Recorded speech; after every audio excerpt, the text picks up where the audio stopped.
एकनाथ शिंदे का मुख्यमंत्री लिखा हुआ है, उप मुख्यमंत्री लिख चुका है। अब यहाँ पर एकनाथ शिंदे, एकनाथ गंगूबाई संभाजी शिंदे उप मुख्यमंत्री का ये नया ऑफिस यहाँ पर और सजा दिया गया है। इंतजार किया जा रहा है, वहां पर एकनाथ शिंदे पहुंचेंगे, कार्यभार ग्रहण करेंगे अलग अलग जगहों पर जाकर।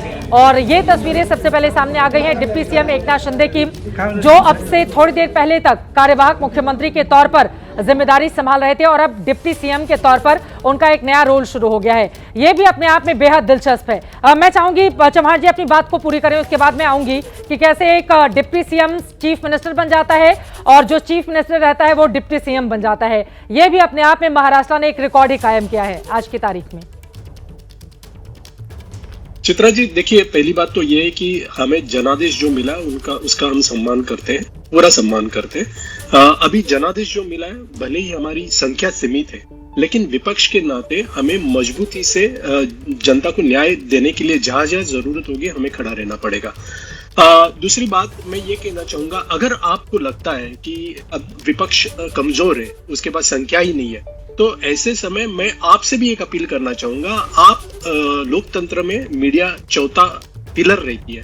अगर आपको लगता है कि विपक्ष कमजोर है, तो आपने हमारे साथ रहना चाहिए जहां पर हम सही हो, जहां पर जनता को न्याय दिलाने की बात आती है। तो ये इसके बारे में आपने मीडिया ने भी सोचना चाहिए।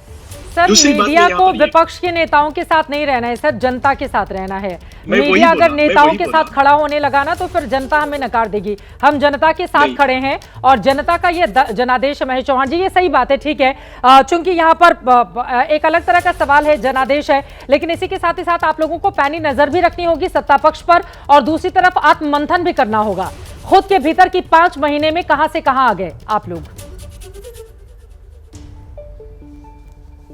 कि विपक्ष के साथ आप खड़े रहिए जहां जनता को न्याय दिलाने की जरूरत है। अगर तब विपक्ष कमजोर है ऐसे आपको लगता है, तो आपने विपक्ष के साथ, जनता के साथ खड़ा रहना चाहिए। इतनी ही मेरी अपील थी। ठीक है। दूसरी बात बिल्कुल यहाँ पर अजित पवार जी और एकनाथ शिंदे जी वो उप मुख्यमंत्री पद के नाते यहाँ पर काम करेंगे। हमने अभी देखा कि ये डिसीजन लेने के लिए, मुख्यमंत्री की शपथ लेने के लिए उन्हें 12 दिन लगे। चलो, भले थोड़ा इंतजार करना पड़ा, लेकिन इसके आगे वो एकजुटता से काम करे जनता के लिए, ऐसे मैं उम्मीद रखता हूँ। अभी यहाँ पर बातें ही हो रही है, चिंतन करना है तो चिंतन हम कर रहे हैं, करेंगे। क्या गलत हुआ हम देखेंगे। हम तो जब हमारे जो मुद्दे थे इस चुनाव में, जो मुद्दों को हम वो लेकर हम चुनाव को फेस किए, वो मुद्दे तो यही थे ना, महंगाई के थे, अनएम्प्लॉयमेंट के थे, बेरोजगारी के थे, किसानों की जो समस्या है उसके थे, और बाकी जो उद्योग महाराष्ट्र के बाहर जा रहे हैं वगैरह।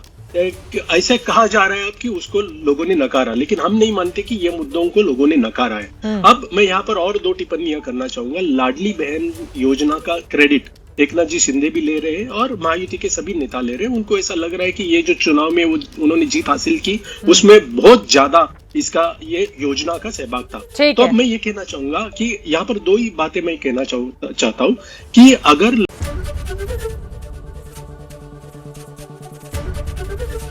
एबीपी गंगा, खबर आपकी, जुबान आपकी।